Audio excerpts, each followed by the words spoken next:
Hey, I'm Dante. Have you seen the latest news from Ubisoft about Assassin's Creed Infinity? Oh, what? Do you mean the attempt to create an always-online digital hub where storylines and characters are continually rolled out without consideration for the unique world and the character design that, characterised the series?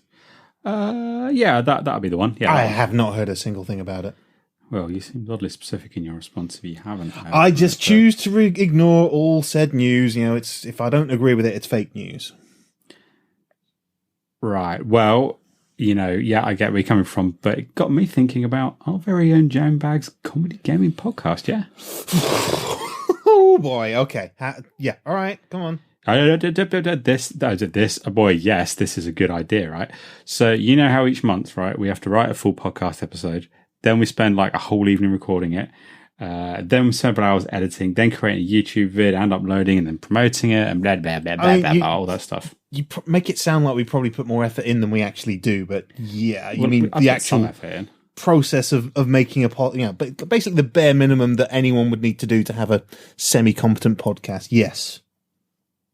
Yeah, and what a load of work what a time to pour. Well, there is some work there, yeah, and all that is now unnecessary, yeah? Unnecessary? What do you mean? I mean, how do you intend to change what pretty much every podcast does? Like I said, that's the bare minimum that a podcast would...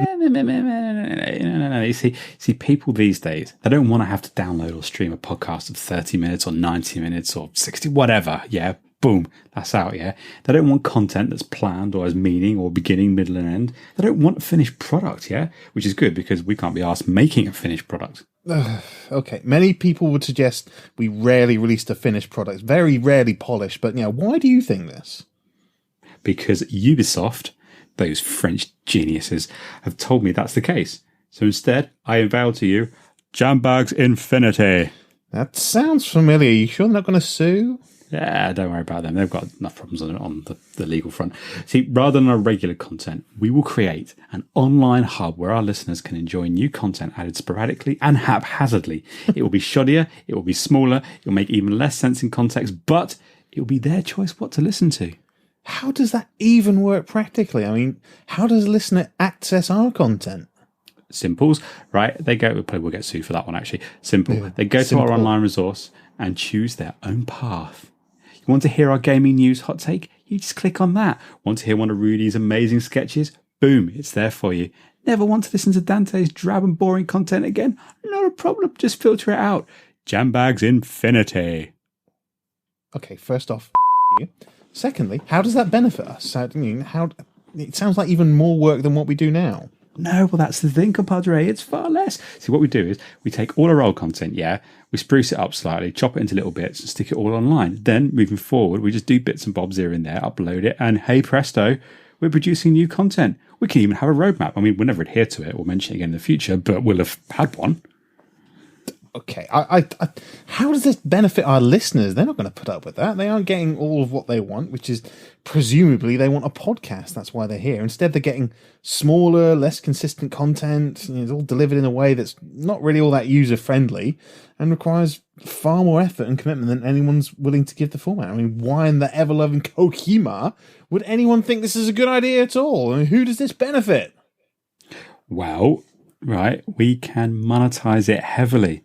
Make it look like good value, but then sucker people for the actual good content, yeah? We can make some cash, some moolah, some puching. Cash? Okay, I'm in.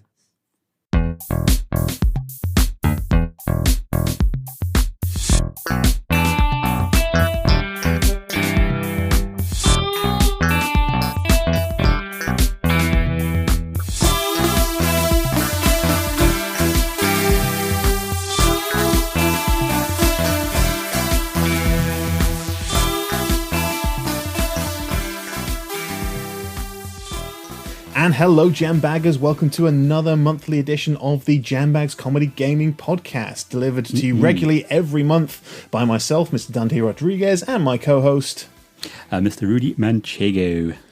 Yeah, sorry about some of the delays, kind of getting back into our regular slot with this, but hey, here we are with another month of Jambags goodness for your ear holes. Oh yeah, I don't know why I said oh yeah, actually, because yeah, that's true. Martin Lawrence going to sue for that? We're just worrying about being sued all over the place today. It seems things seem quite litigious out there at the moment. You know, people are quite, you know, sensitive. So never say never on the old Sue front. Yes. I mean by Sue, I mean like legally Sue, not someone called Sue. I don't know anyone called Sue. My boss is called Sue. She doesn't want to hear about any of this. No, we don't. No. We're not having a go at your boss, Sue. No. I'm sure she's lovely. I just, you know. Anyway, let's get on to our backlog gaming blue balls. What have you been playing and not playing? Okay, so I have taken a bit of an extended break on AC Valhalla, possibly because I can't look at Ubisoft in the eye right now. But you know, see how we've got some thoughts. That's going to be coming towards the end of the podcast. If you are in any way interested to hear. Want to have a complete mental breakdown. Yeah, that's pretty much a bi-monthly thing, isn't it? One of my breakdowns. Yeah, but this one's a good one. This one's kind of like, you know, worrying kind of. Maybe we should do a phone in kind of thing. Is it as good as when Cyberpunk got delayed again and I went all fly, Agent Manchego, fly on you? Yeah, I think this one's going to be straight up just wailing and flinging your own excrement out the window. Just like a normal Thursday then. Yeah, to be honest, yeah. Yeah, so I have recently been through the whole campaign of the South Park Stick of Truth. That was a very funny game and actually awesome. Surprisingly well kind of crafted RPG for something whether you thought they'd just phone it in. I mean, it was made by Obsidian, so you know clearly they put... it is good. Yeah, it is good. I very much. I'm a South Park fan, so I'm pretty much biased. But I thought that you took away the South Park, it still had some pretty good core mechanics to it. Yeah, you add it in, and it just went together really well. It was definitely probably one of the best licensed games I've played in a very long time, if possibly ever. I don't know, but it's up there. Yeah, good choice. I'd agree with that. Yeah, so I've also been playing LA Noire, which I had when it first came out on the 360, but never completed. So I'm hoping to actually get all the way through it this time. But yeah, those are the games I'm playing. My backlog is things like I've already said Assassin's Creed. Can't even be bothered to finish the campaign of Call of Duty Cold War. Yeah, that's kind of me at the minute. What about yourself? Well, I've got a few things on the go. One of which I think you probably know about. So the main games I've got on the go is I've been playing Final Fantasy VII Remake, the PS5 upgrade. Yes, and I really like it. I don't quite know why, but I'm really enjoying it. It's you can understand why I bounced off it, right? It just I can understand. I'm not. I mean, to be quite clear, this is the first Final Fantasy game I think that I've gone to. I remember playing some of Final Fantasy VII Original with our filthy assistant back in the PS1 days. He had that. I don't know if he ever finished it, but I also think it was. I was just like, so which button do I press to bonk things? It was like nothing. Okay, great. So I wasn't too big into it. But this is the first Final Fantasy game. However, it is very. I guess Final Fantasy is very, Japanese in that sense. I still don't get the fact why every, movement or nuance or view's got a sound effect to it, like, Yeah, oh man, that was bad. But I also really, really like the combat. It's quite challenging as I've got further into it. And I quite like the story and the world. And I must say, it is gorgeous to look at. It is stunningly beautiful. It's one of the first games with the PS5 because it's an upgraded version where I've been like, wow, this looks spot on. So I've been playing that, and I'm probably about 15, 16 hours into it, so I'm probably just under halfway. Nice. I died quite a bit because I'm not very good at sort of not rushing in and tactics and whatnot. So I'm playing that. I was away last weekend seeing family, so I took my Switch. I was playing Gato Roboto, which is a nice little black and white Metroidvania. It's quite a short game. I've nearly finished it. Where you play as a cat inside a mech suit, which is quite fun. Okay. In a little Metroid sort of Vania kind of thing. It's good. It's got some sense of humour. And then there's one which I've left to last because it's probably going to not be what you're expecting, unless you already know somehow, like you've been checking my game score or whatever. Well. But I am currently playing on PC Cyberpunk 2077. Hey, wow, you're playing it before I am. So yeah, there's a bit of a story. It's not a very interesting one, but there is a bit of a story because I've sort of say why I'm playing it. We have dunked on the game quite a bit. Yeah. However, I saw it going on PC for about £15 for a code for GOG, a legitimate one, not a dodgy one, because I don't do that kind of stuff. So GOG's not grey market. I mean, that's the one that's actually owned by CD Projekt. Yeah, well, I got a code for GOG, but I got it from a reputable site, not a like G2A or anything like that. It's like a reseller site. So we got it. It's been dropping in price for a while. I thought I'd get it, and I just see how it. I was kind of interested to see how it runs on a PC and stuff. Now I've got I recently put some new fans in my PC, so I was kind of a touchy thing. I'm about 6 hours in, so not too far into it. Probably not really over what I think is probably the prologue to get you into the main game. But so what kind of backstory did you give your character? Was it the Corpo, the Street Kid, or the Nomad? Corpo. I went Corpo as well, actually. Because I'm just, I'm corporate through and through. We're always trying to sell out. It seemed the best way to go. And I've been playing it, and it's an interesting one. In terms of performance, I've had nothing seriously glitchy. It's pretty demanding on PC anyway, so I don't have like the most top spec, gaming console on PC or anything, but I get fairly good, consistent 60 FPS on it. Nice. It looks fairly nice. The textures are really good on it for characters. I've not had any game-breaking bugs yet. I've not had any slowdown or anything like that.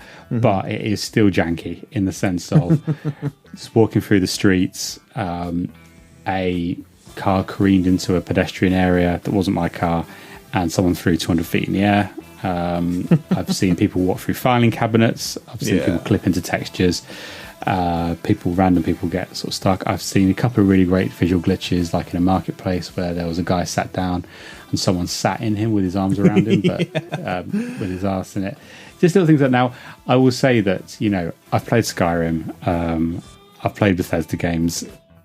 To me, this is humorous jank. Yes. But obviously, I'm still playing it, 6 months after launch. After, I think, like the version history on PC is quite a few patches. Yeah. And it's still got the level of jank. I can see why, older generations are struggling with it, playing it. Consoles, not people. Yeah, my granddad's terrible at Cyberpunk. But my day, we didn't have implants up your wazoos. No, we didn't have implants in the. Yeah, I don't know why your grandfather's northern, because I don't think he is. But yes, no, I've resigned to wait until the say next gen, current gen patches come out, which is probably going to be autumn this year before I play it. But every time I hear about a new patch, I think, well, maybe it's time to just kind of get on with it and actually get some money out of the £50 beta test that I've purchased. Yeah, my gut feel is, and I haven't played it, is that it's going to be a solid open world game, but it's got a lot of mechanics it's thrown at. Some stuff in the story is quite cool and creative, what I've played so far. However, I get the feeling the world, it's just, coming off, I know it's such a subject, coming off Assassin's Creed Valhalla as an open world. I'm not saying that there was too much in there, but it was a very lived-in world. Yes. Already for like a cyberpunkish noir sort of city, it's very empty. Yeah, even with some of the mechanics in it, like I like Watch Dogs. I wasn't that keen on the newest Watch Dogs, but even sort of simple things like having to look at the mini-map to get yourself around, whereas games like Watch Dogs have like a head-up display where you can follow. You think that sort of thing would be on Cyberpunk, whereas exactly, and the driving's not quite great, and it's not bad. It's just not particularly polished. Some of the gunplay is solid in place. It's just little things where it's not quite as polished as other games out there in the market. Whether that's time, whether that's experience, I don't know. But anyway, that's it. So I'll probably, this is both Final Fantasy and Cyberpunk are quite long games. So there's a good chance that next month I'll be talking about the same games again. So should we get on with the news? I think it is news time. Thanks, Jambaggers. Let's do it.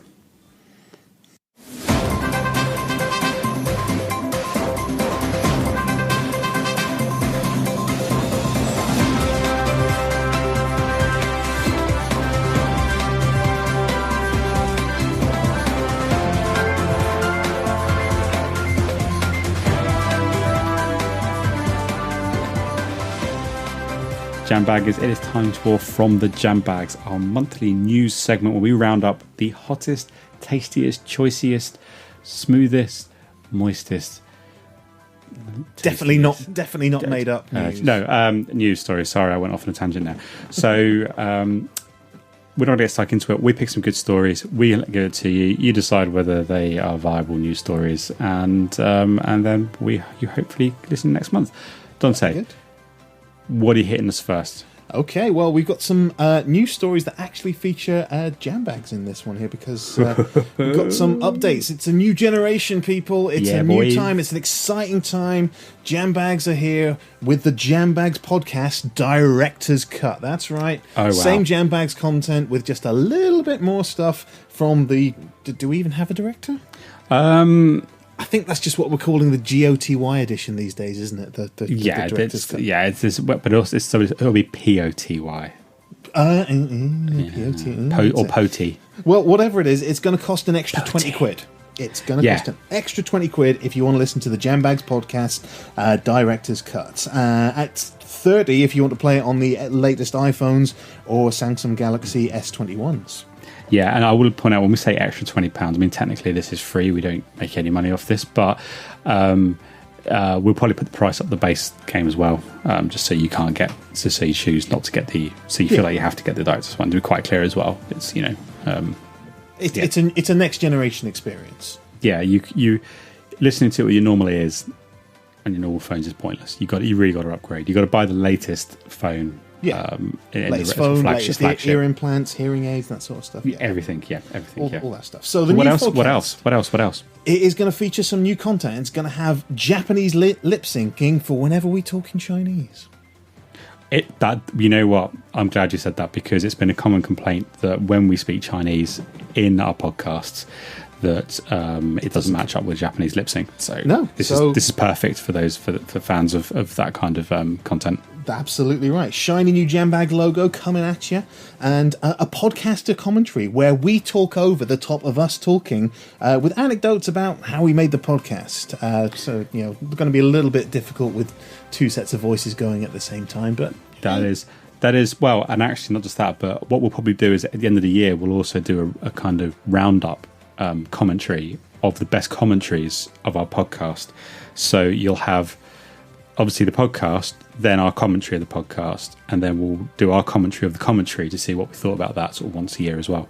Yeah, so that will be another £50 though for the end of year review podcast. Because I think that's a bargain. I mean, you think that's a bargain, and absolutely, yeah. Obviously, Sony really thinks that's a bargain as well. Yeah, absolutely. They've phoned us to say this is a great idea. Can we borrow it for us? Yeah, I mean Sony's down with it. Yeah. Oh yeah, no, they're absolutely. They're all about the director's cuts these days. So obviously we're riffing off some stuff that's going on, but they Sony phoned up and said we like your potty. Yes, potty so we're gonna apply it to Ghost of Tsushima Goatee Director's Cut. Potty. Yeah. Well, so our next story is also about how Jambags has, going to a direct competitor has hit the headlines, recently. So, basically, I don't think I'm, speaking, hyperbole here when I say that Microsoft has finally given into demands of the Jambags gaming podcast. Oh, it was about time they caved. Yeah. So, if you listened to our last episode, and you probably didn't, or even this one, we had a theme tune from a sitcom was featured from one of the upcoming sitcoms for I'm No Sekiro Fan. And, in it very much reflected, we played it because it reflected your Dante descent into utter madness when playing Sekiro. You felt very much like it was killed by chickens, I was killed by, random people, and, obviously the bosses just completely rinsed me. Yeah. So it seems that because of us replaying that theme tune and us making it the subject of, not just a podcast, but a video on YouTube and also on social media, that they've taken note. So Microsoft have come out in support of us and said that their forthcoming exclusive Psychonauts 2 would have an invincibility option, and have commented stating, beating the game on the lowest difficulty is still beating the game. So, implying that, you can, people are free to play how they want to, and we agree with that, and that's what we've been calling for, and finally they've answered. So I just wanted to say thanks to Microsoft for finally taking the will of the people, as expressed by the Jambags Gaming Podcast, and therefore listening to us directly. Yes. And change the difficulty of your game, probably in response to our podcast. Yes, absolutely. It was clearly us that did that, and that's what we want from games. We want them to be completely easy, no challenge whatsoever. We basically want games to play themselves. Got it completely. We want the challenge to be taken out, because that's the only. We certainly want the challenge to be taken out of World War Z, because it's the only way we'll ever finish that game and come up with. We are playing it on the lowest difficulty setting, and it's still handing our asses to us. Yeah. So you have unfortunately, this one isn't Jambags related in the sense of it's not about us, but it's still we should probably still cover it. It's a gaming culture thing. It's it's we like to talk about the gamers without trying to alienate too many gamers that we talk about, but. So anyway, just to get straight into the story, the legendary Japanese video game author, you know him, we know him, Psycho Banzai, has caused fan outrage. A big name. He's done all sorts of games in the genre, very kind of groundbreaking games, which now again we'd list if we'd thought of what they were called before we started this news story. He has caused fan outrage, leading to a petition and a hate campaign to stop him from making his next game. Now, the reason for this? Well... Yep. What is it? Come on, it's going to be good. Fans are not happy that the next game will be exclusively on MaxiPad's cloud gaming service, Code Red Playtime. Yep. I mean, I would suggest... I don't know what your thoughts on it, but... this is probably, death threats, violence, hate campaign is all reasonable when it comes to a video game being played on a console that you don't prefer as much as another video game, a video console that plays games. Yes, well, I think it is generally seen that all of Psycho Banzai's previous games have come out on the Tentacle platform, on the Fun platform, the Tentacle console. Mm-hmm. Fans feel like he's kind of should be one of their assets, their kind of key people, if you like, and that by moving over to MaxiPad, he's defecting to the other tribe, because that's kind of how gamers are, tribal wankers. Yeah, and what do gamers expect? Psycho Banzai is a guy that perfected the video game mechanic of hiding in toilet cubicle stalls and jumping out on people. Yeah, to surprise them. That's kind of he's going to surprise you. Possibly when you're taking a crap. This is what he does. It's Psycho Banzai. Yeah. Who at this point I wouldn't be surprised if he made his game and rather than put it on any platform, just literally flushed down a toilet. I would imagine so. His last game was about a unicycling enthusiast that had to deliver cookies to different people, wasn't it? Well, yeah, absolutely. Whilst escaping his own troubled childhood and pursuing his long lost love, whilst travelling backwards in time. It was a complicated saga, but hey, it surprised me. Who are we to know what comes up with the perfect blend of action and stealth for video games like Psycho Banzai? Who needs gameplay? Yeah, who needs gameplay? That's what Psycho Banzai's saying, and who needs loyal fans either. So, basically, I say to those fans, what did you expect? You should have expected the unexpected, because that's what Psycho Banzai does. He leaps out of you from a toilet cubicle. That's what he does. Yeah, a lot of people are saying that he's doing it for greed. He's been offered too much money to go over to the other side.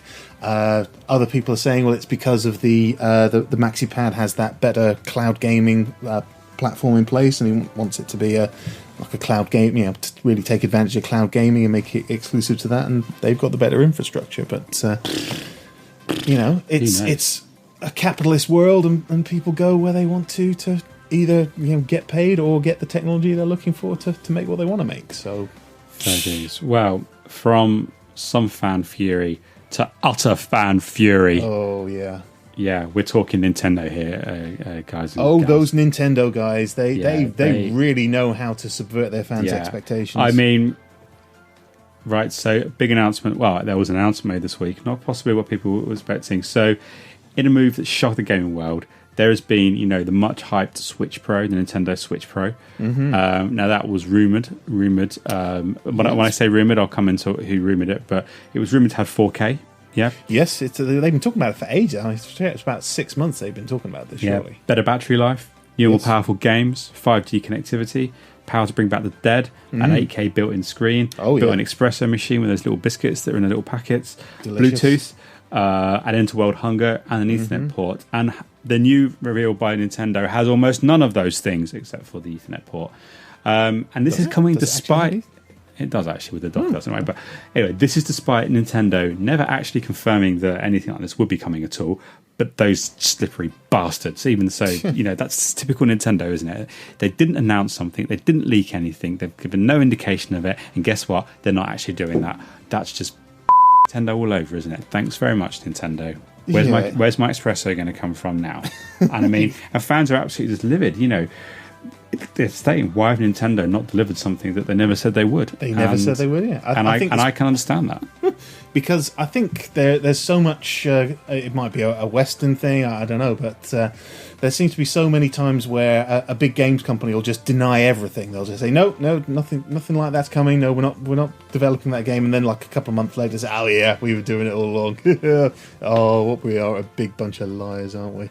Yeah. And people expect the same from Nintendo to just deny, whether it's true or not, and then to actually have their expectations met, which regardless of how unreasonable they might be. Yeah, and I mean, this is the thing, which is that it turns out fans are just outraged at a company with a console that's still selling really, really well, that really doesn't need an upgrade, particularly to 4K, which would make very little sense. They just released a version with a better screen and better dock and battery life, and I was furious. I'm not going to lie. I took my Nintendo Switch and I smashed it in half. That sounds like something you do. And I'm not going to be supporting. I'm not going to be supporting this Switch with the OLED screen. I mean, I've had to order one because I've broken the last one, but I didn't want to. Is my point. Yeah, it was a very reluctant purchase. I really stuck it to Nintendo. So pretty sure that's the only way your wife would let you order it is if you completely damaged it. I haven't told her. It's just. She doesn't listen to this. It's fine. Nah, it's fine. So anyway, I probably need to have a bit of a calm down. So let's just put it into the news and move on, shall we? Moving on.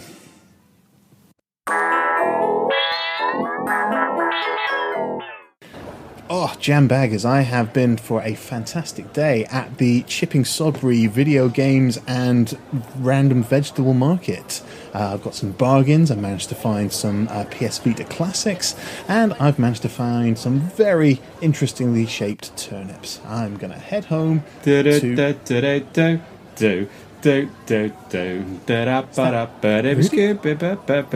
What? Don't say what? Sorry, what are you doing here?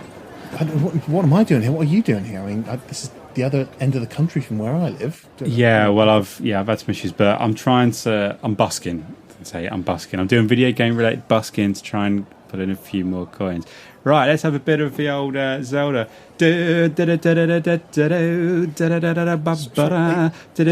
What? Are you actually playing this on an instrument, or are you just making the sound? You're not just making the sound. I can't play instruments, can I? You know that. So I'm just doing that. It's like beatboxing, but without. I can't do the beatbox. I don't know how to do that, so I'm just doing. Anyway, all right, guys, who likes a bit of Borderlands? Ain't no rest for the wicked. Money don't grow on trees. I've got bills to. What? What's wrong? Seriously, you are stopping me from earning money here, Don. So what? Why are you doing this? Well, because I've got a PlayStation 5, yeah. You do, yes. You tell me, but every time I see you, say, check out my PlayStation 5, and I say, well, I've got a Series X. Yeah, look at the PlayStation 5, is it? Yeah. That's how every conversation we have goes now. Yeah, well, that's all great, but there is one fatal flaw that I have with the PlayStation 5 at the moment, which is that I don't have any games for it because I can't afford them because they're all 70 bloody quid. So, if I want Demon's Souls or Ratchet and Clank or Returnal or anything, I've got to pay a lot of money for them, and I don't have that kind of cash. I don't have that kind of cash. Yeah, that does kind of make me feel a little bit better about my Series X situation, where there are literally no games to spend £70 on. Shut up. But anyway, right, so I just thought, I come do a bit of busking out to move a bit further away than I normally would to the other side of the country because I'll get getting moved on. But I'm now making, just doing a bit of, I'm going to try a bit more. I don't know. Everybody likes a bit of Super Metroid.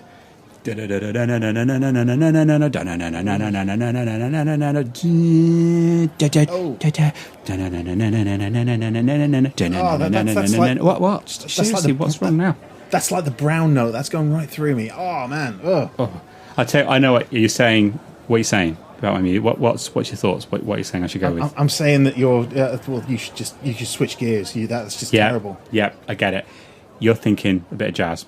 Right, okay. Well, then, who likes a little bit of jazzy Skyrim? Skippy boo, skibbity ba ba ba ba doo, skidoo da, skababoo, skibby boo, doo doo doo, skibba ba ba. I'm going to leave you to it, 'cause this is really hurting my ears. I mean, are you actually making money for this? And let's have a quick look at my.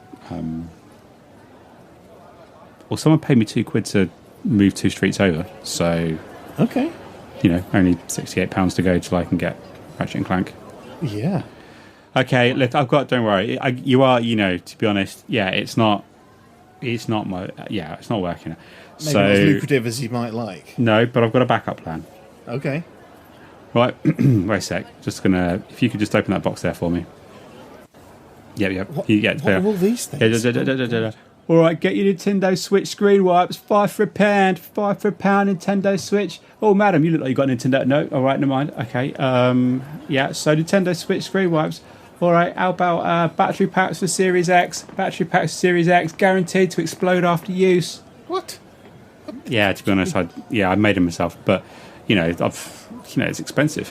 Well, yeah. I mean, I just the real one. I sellotape some batteries into it, and I'm not going to notice. Yeah. Okay. So. Go on, get your explosive battery pack. It's a great thing for parties. Anybody ruin that new Series X controller? I don't know why these aren't flying off the shelves on top. No, I'm surprised you haven't got like 7 or 8 copies of Ratchet and Clank already. Yeah. Well, I guess it's time to bring out the big guns if I need some cash. Wait a sec. You just hold my jacket and pull off these pull-away trousers. Oh, that's more of you than I really wanted to see today. Oh, here, have this turnip and cover your modesty. No. Keep the turnip. Keep the turnip. It's too big anyway. Hi boys. If anyone wants some action, you can some action, sir. Oh, how much is your action? Well, name them up. What have you got? What have you got for me? Oh, I might have a copy of Demon Souls in my pocket. Demon Souls. All right. Okay. Well, for Demon Souls, you get me for an hour. You get me Luigi. You get me Waluigi. You get me Princess Peach. You get me Mario. You get your Mushroom. All those characters roleplay. You get that for a copy of Demon Souls. Although I will say I don't do Bowsette. Right, Bowsette will be Demon Souls and a copy of Returnal.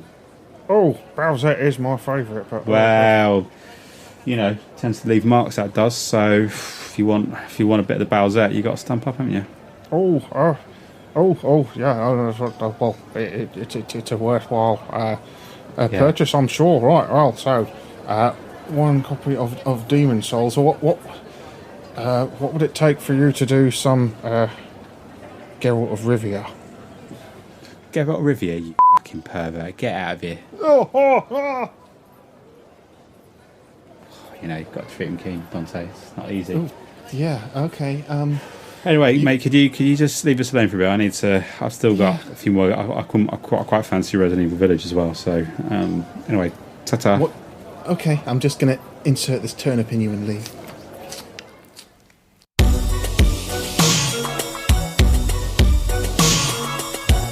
State of the Gaming Nation.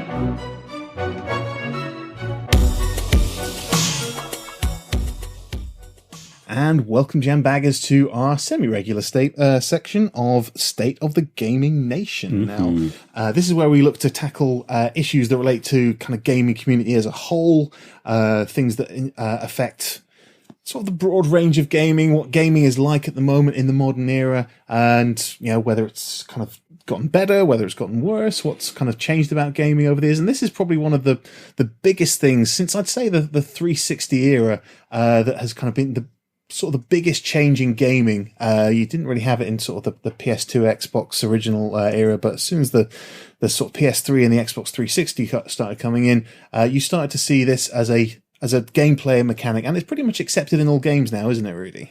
It is largely, and it's become so prevalent in like gaming culture and stuff that again, TV show makers, that are very much influenced by games now are trying to capitalize on it. So what we're seeing now is that, for example, Microsoft has the G's, the what's it? Is it games? Is it the gamer score? Yeah, gamer score. Obviously, Steam has their achievements. They're very much the same ones. GOG has achievements. Epic has achievements, and then obviously you've got trophies. You've got trophies on PlayStation, and this is a new cartoon coming out, which is ostensibly about family life, but it very much in gaming, but it very much hints towards it. So I don't know if you want to quickly roll that clip we got on save this new one, and that'll give us a good thing to start talking about, I think, on this State of the Gaming Nation. Okay, it's ready to go. It's clip number 3, so I'm hitting play on that.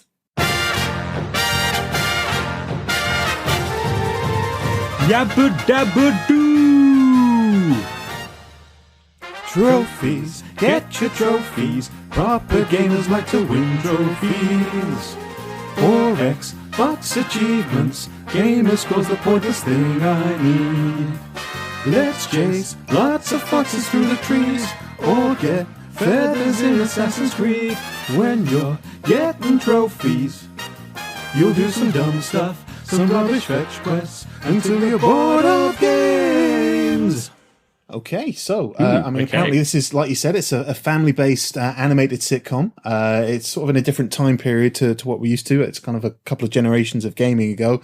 But it follows the characters of the family, and rather than do things that are sort of natural or instinctive that a family would do, they've been given a list of achievements that they have to do, and it leads to some zany madcap things that you wouldn't normally expect people to be doing. I think, the opening episode is all about them going and collecting pterodactyl wings, 40 of them across the town.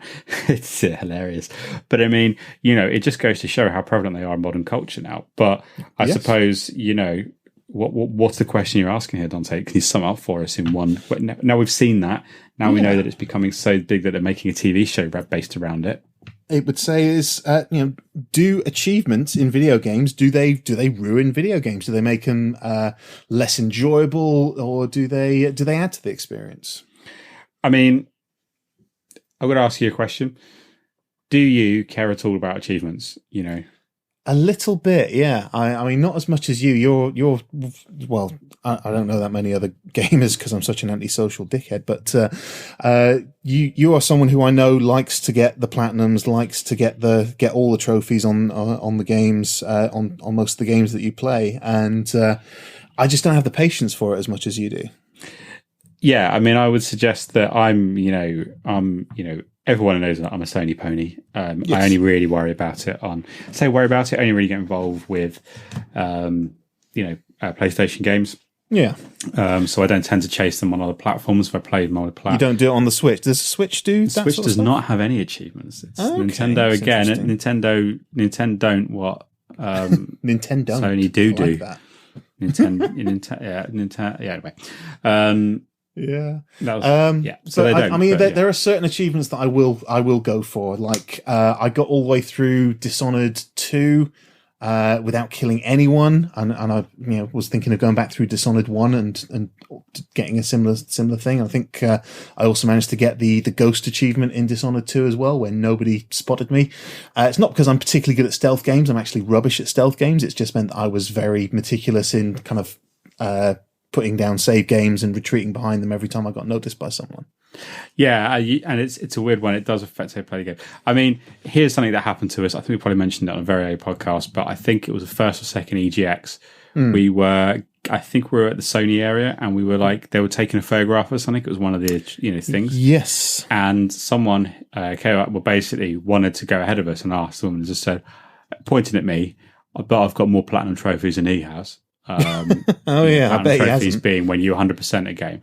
And I was like, well, actually, but I didn't. But he's just like, now, admittedly, I think he had mental health issues or some kind of learning disability. So I'm not going to. However, there are a lot of people out there that have that reflection, don't they? That you're not a real gamer unless you're sharing your gamer score, unless you're going for it. Some people are career, game score and trophy addicts and hunters. 100% every single game that they play, get all about the gamer score, and I feel that in certain cases, and I'm going to cite Ghost of Tsushima here as when I started chasing the trophies for that, I got really bogged down with it, and someone that has got the platinum for Ghost of Tsushima, yeah, I would say possibly it ruined my ruin's the wrong word. Still enjoyed the game. Yeah. Would I? It's a real right. Here's what I kind of feel about it. Some games with trophies or achievements implemented correctly can make you enjoy the game more and do stuff and explore more than you ordinarily would, rather than just not being interested in that kind of stuff.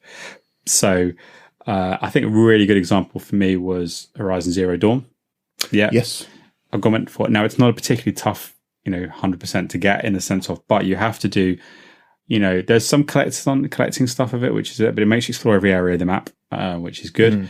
And the other thing it does is there's several like combat challenges. It makes you take on different things to do some like hunting challenges, which meant you've got to approach like different scenarios, like different dinosaur beasties, robot things differently, and some of them being quite creative. And in the end, like on one of them to try and get do something the same amount of time, I'm blasting a laser gun off the back of one and then picking it up and then turning on the rest of them to try and get them quicker. It was really, really fun.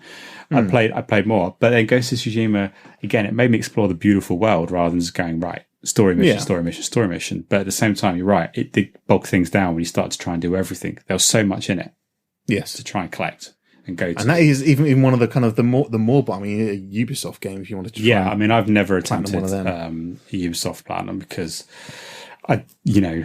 Actually, a Ubisoft game is my only 100% achievements on the Xbox, and that's the Far Cry Blood Dragon. You know what? I'm going to tell a lie. I have got the 100% achievement game score on Far Cry 3. Okay. I also have and I also have the platinum for Far Cry 4 as well, actually. So I talked complete crap there. I think everything post Assassin's Creed Origins, though, I think would be bad for your mental health if you tried to do that. I looked at it on Valhalla when I played that on PlayStation 5, and I looked at it and just thought, this is 150 hours I've got to put into this game, and it isn't worth it. I got enough bang for my buck with the story and some of the side missions and the areas. There was enough there for me to enjoy what I was doing, and it was too much. It was too much. But then I'd also say that I think that anyone who boasts about their getting platinums is a dick. Yes.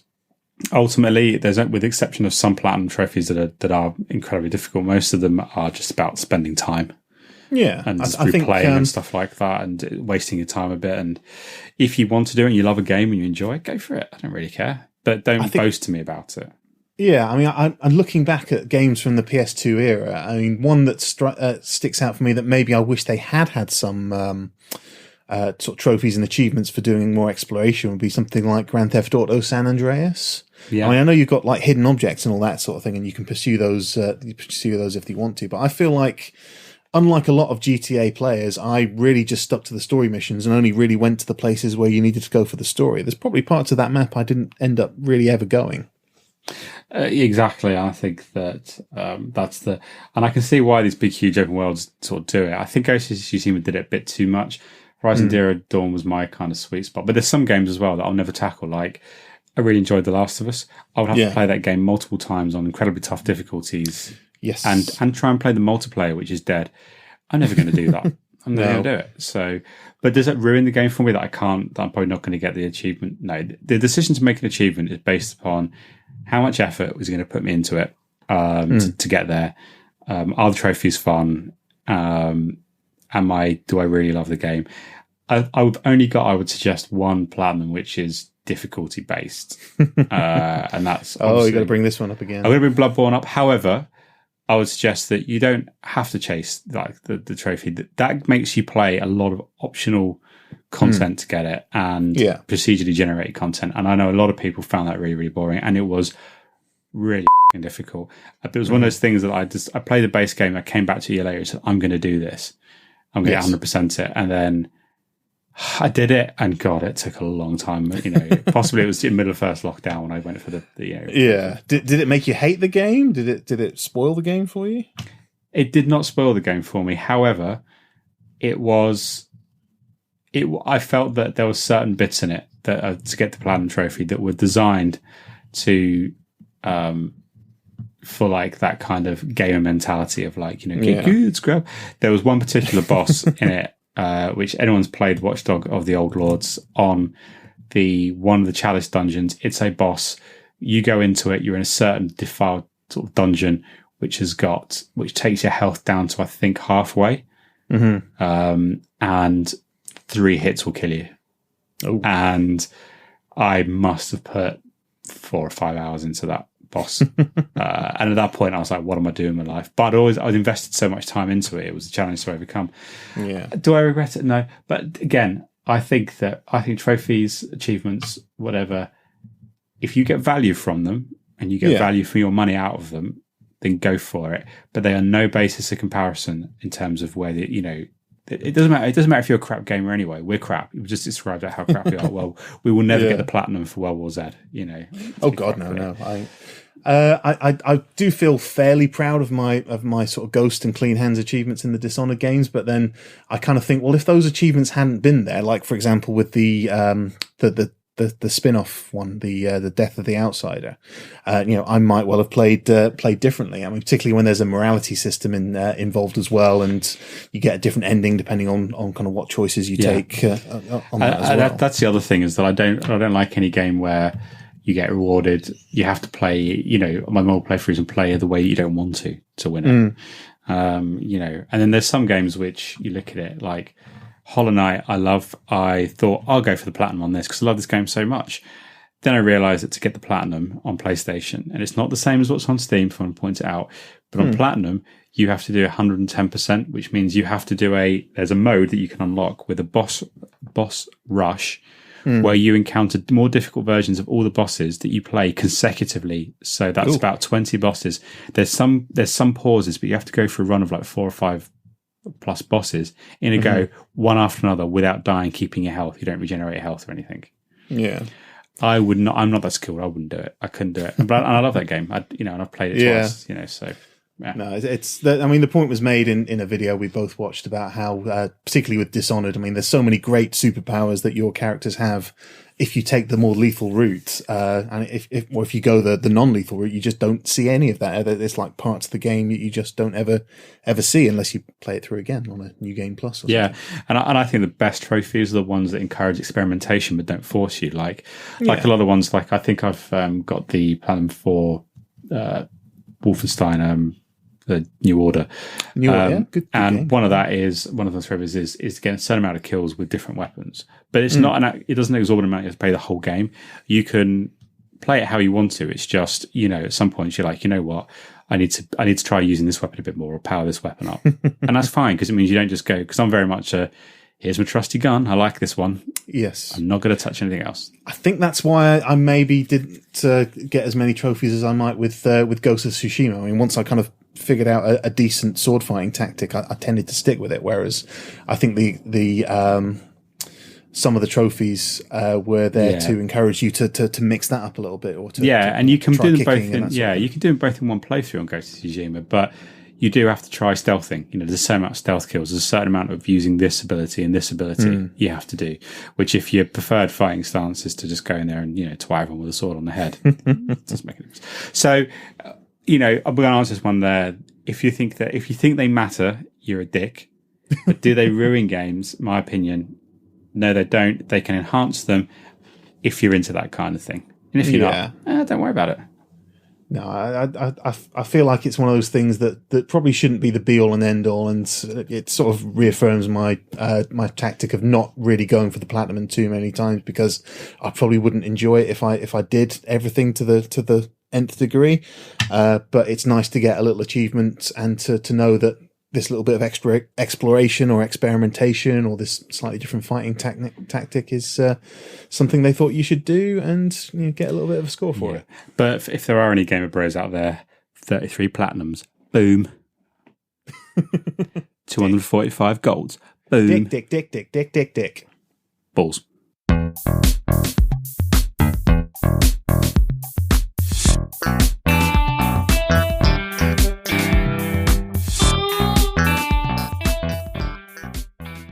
Hey Jambaggers, welcome to the end of our episode, and this is the moment of the show where we round up our listener questions. We actually have some listeners, or people that say they listen, and they've sent listeners, questions plural, more than one now. Yes, not exactly. Not just Metal Shark. So we're gonna we've got several questions to get through, and there's some good ones this month. Do you want to go first to your question? Yeah, let's go with the question that I've had from Khaleesi. Khaleesi has asked, which video game world would you choose to live in yourself if you could, and which video game world would you force your co-host to live in? Okay. Well, I think we should do our own choices, and then we'll sort out who we're going to, force into a video game world. I'm going to say that I'm going to be really boring because most video game worlds are horrendously dangerous. And if you've ever followed us on social media or on Instagram and seen photographs of us, you understand we would last seconds in any kind of dangerous environment. Less than that. So I'm going to go with New York City in Marvel Spider-Man on PlayStation or Miles Morales. The city's very beautiful. I could walk around. No one seems to get too badly hurt. Spider-Man tends to save them, which is great. The crime level is quite high, admittedly, but everyone. Apart from the plague, actually. But anyway, Miles Morales is a bit cold, isn't it? But it looks very beautiful. It's ray traced, so I would have that. The only thing we have to worry about that is getting covered in sticky goo, which is very similar to my life right now. So Friday for you, it's pretty much fine by me. But Dante, what about yous? Well, you have a good point that pretty much any video game world that you choose from is probably going to be quite a dangerous place to be in. And I just love Vice City. It's got the beach, it's got the sunshine, it's got helicopters. People look a bit blocky these days, but I don't mind that. It's probably very pleasant. I think you'd look good blocky. I can say it right now. I think it would suit you. I think you'd look good in PS2 era graphics. You've seen me in a Hawaiian shirt. I could exactly. That would, it'd work well. It'd work well. I mean, you'd be dead in seconds, but you'd look really, for those few seconds, you'd look great. I would. The 80s soundtracks as I kind of go down the coast road, just Crockett's theme playing in the background as I'm brutally murdered by gangsters. Or on a moped and just hit like a curb and just fly 40 feet in the air and die. Okay, those are the ones we were choosing. You've gone a slightly more exotic answer than me, which was the safe one. But where will we place each other now? Yeah. I'm happy to go first on this one. I've given this some thought. I will place you in Super Mario Brothers Mushroom Kingdom, but I wouldn't place you in there as anyone useful. I'd have you dressed up as Princess Peach. I'd always be in a different castle. So that you are, kidnapped, and we can presumably assume gang raped by Koopa and by Bowser and his Koopa, children. So it seems quite nice on the surface, but you are getting literally pounded by a giant dinosaur. So where's the bad part come? Well, I suppose. Yeah, actually thinking about it, I didn't think this one through, did I? So where I would place you would be the world of Animal Crossing, because I think eventually the unrelenting cheerfulness of Animal Crossing would just make you lose your mind and go nuts and kill all the animals. Oh my god, that is worse. That is like I was thinking this like a place in the world of Dark Souls because you die really quickly and stuff like that. It would be, but at least it would look good and it would be sort of quite cool looking. No, I would absolutely. I would within seconds. I'd within a couple of hours on that fucking island or area, I'd have gunned down Tom Nook for pushing me in forced servitude, gunned down everyone else in NPC before turning the gun on myself. Well, probably can't even have guns in that game. I'd probably have to fucking do everyone in with a banana or something. I've never actually played it. I've seen my daughter play it. And for the one time she played, even though I bought it for Christmas and she really wanted it anyway. But Sims. Yes, she's a massive Sims fan. But so that would be the most boring and safest game world to be in, I think. Not with her playing, it wouldn't. They seem to spend an awful lot of time in the toilet. They've got some gastroenteritis problems in her world. That's true. And if you had like someone actually playing the game world you were in, like a if you were in control of me inside The Sims, I'd be literally like on the toilet 24 hours a day, just in hell. I know you'd be in the swimming pool with all the exits taken out. You'd be that's pretty true. You'd be drowning. Anyways, so thank you very much, Khaleesi, for that question. What would you choose? Is our question. Yeah, pop a link onto the socials. Let us know. Anyway, answer for us. We've got not one, but two questions from the ever awesome Metal Shark, who we still owe a drink to. The first one, I've got one sort of longer one and a bit of a cheeky second one.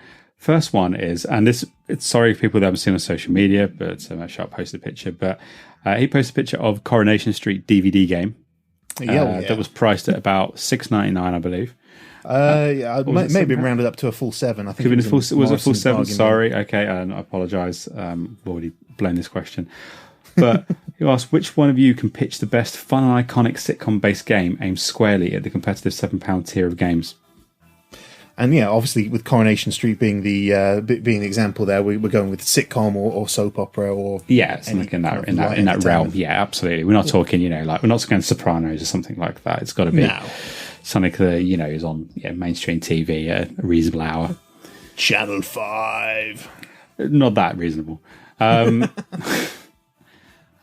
Okay. You want to go first, or you want me to go first? I want you to go first this time. All right, okay. So my idea, because again, Coronation Street, I went with soap opera, one of the few that I was familiar with, and not for a while, to be honest, was I was going to go with Neighbours Bouncer's Revenge. The dog from Neighbours finally kind of lost it. Maybe he's got a little bit of case of mild rabies, not too sure. But Bouncer is just going to Can I stop you? Can you have mild rabies? I don't know. It's just like, are you all right? I'm a little bit mad, but not too mad. Or a little bit. Don't get too close, but I'm all right. So basically working his way through the entirety of Ramsey Street, savagely mauling everybody in the street. And if you want a co-op character, someone who's got like a ranged weapon, you can have a second player play as a toadfish who also wants revenge for unspecified reasons. Wow, I tell you what, I'll put my set on. That is a go. £7 bargain. That is a go. Yeah. I'm absolutely commissioning that game right now. Sweet. Lovely. Excellent. What's yours? Well, I'm going to go back to retro's pretty big right now. The 90s are pretty big. I'm going back with One Foot in the Grave, which is a British sitcom about a miserable, grumpy old man. Yeah, and basically it's a very basic game. It's a DVD game. It's done to attract the older crowd. Yeah, and you walk around. You basically press the input button, and your character wanders up and down the street shouting, "I don't believe it!" at everybody, until eventually gets hit by a car and dies. Spoilers. Sorry, spoilers. That's going to be worth £7. I mean, I think possibly amongst young gamers who don't get it, no. But there'll be, because the whole point of these games is that it's to attract, people who don't know anything about games, exactly, into it. And I think, an old codger, playing an old codger, saying, "I don't believe it," and they're getting annoyed with the kids today before dying horribly, would be great. See, I'm thinking like a reworking of Frogger with Victor Meldrew trying to cross the road. And, would actually. Let's take this offline, because that is a pitch and a half. Let's get ourselves some Unity kits. We're going to build this mother. We need One to foot in a grave. Oh no, sorry, my buskin's coming back then. Okay, so Melchard, that was your first question. The second question, Melchard, is asking for a cheeky second question. Cheeky. This is kind of like a mini question. It's almost like a dessert question. You'll see where I'm going with this, that you would have after a certain time. Melchard asks, which gaming console that you own do you think you'd be able to insert the most After 8 mints into within 10 seconds? At the moment, and I've got an answer for this one. I reckon that my PS2. Hang on, wait. Do we have to shut the lid? I think that if you can't operate the console with, technically you probably can operate PlayStation 2 with the lid still open, because it probably just spin. It's a laser, but I think you got to close it. Okay, all right. Even with the lid shut, I reckon the PS2 Slim version, the one with the flip-up lid, would be the one that I could get the most After 8s into the quickest. So 9 seconds, I reckon I could get about 17 or 18 After 8s into the drive bay, and then with the last second, I could put one in each memory card slot. Boom, done. I think I've got you there. I own an original front-loading NES. I can't. I reckon that I could get 3 stacked on each row, and I reckon I could get probably 1, 2, 3, 4, 5, 6, 7, 8, 9, 10, 11. I reckon I could get 28, 29 in there and close the lid.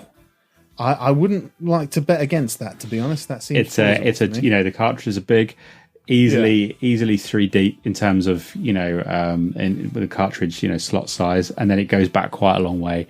And then also thinking about it, when you could push it down and try and squeeze a few more on top of it because it loads downwards once you. Yes, I remember that. I mean, obviously for any retro collectors, we wouldn't do that. Don't hate us. Don't send us hate mail. I've seen stuff people do that on Twitter, so don't do that. But yeah, that's what I go with. So hopefully that answers your questions. But Metal Shark, I've got to ask, what console would you completely gam up with after 8 minutes? Yes.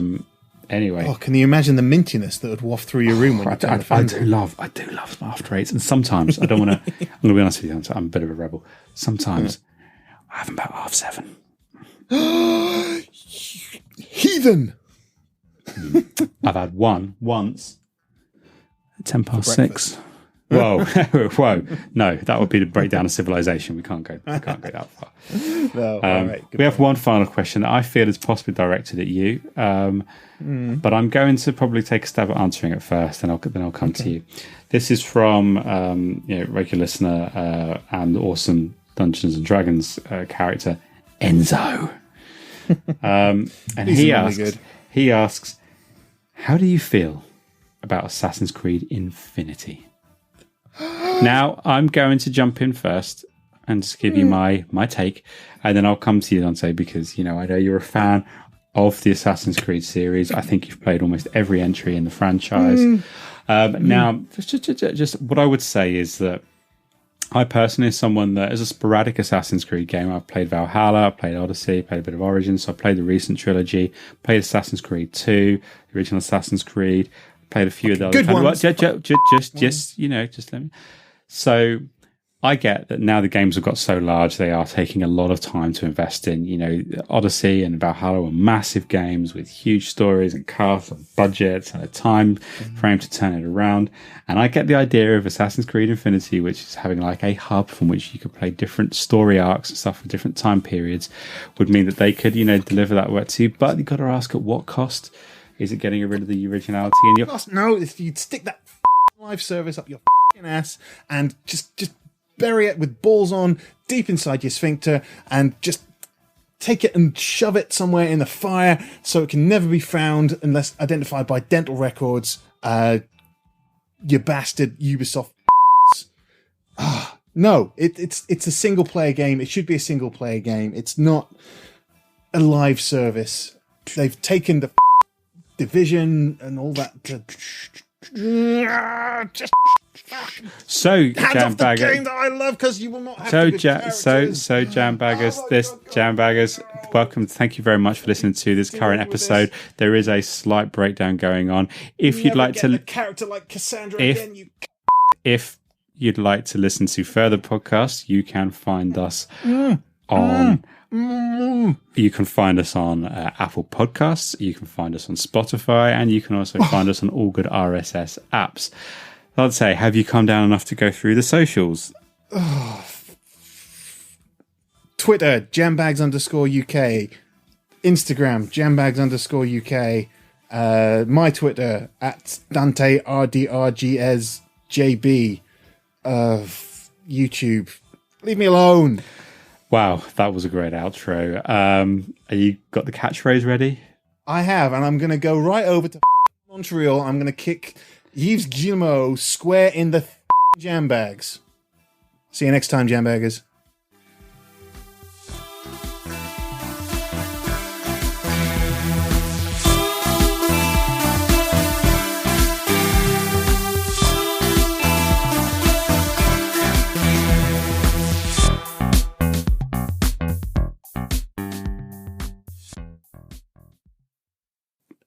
Thanks for taking me on this flight to Montreal with you, Dante. Yeah, you know that you wanted to fly to Montreal to have very tender words with Yves Guillemot, head of Ubisoft. Yeah, no, we're outside the building right now. I'm calling. Just, I probably should have said this earlier, but Ijimo is based in France. What the fuck? Well, I just thought I've always fancied coming here. Oh, damn it! Give me some crepes, and I'm gonna just go in there and kick someone in the balls anyway. Come here, French-looking dude. This crepe is delightful. That was actually quite satisfying to randomly beat up a Ubisoft person because they don't get enough abuse as it is.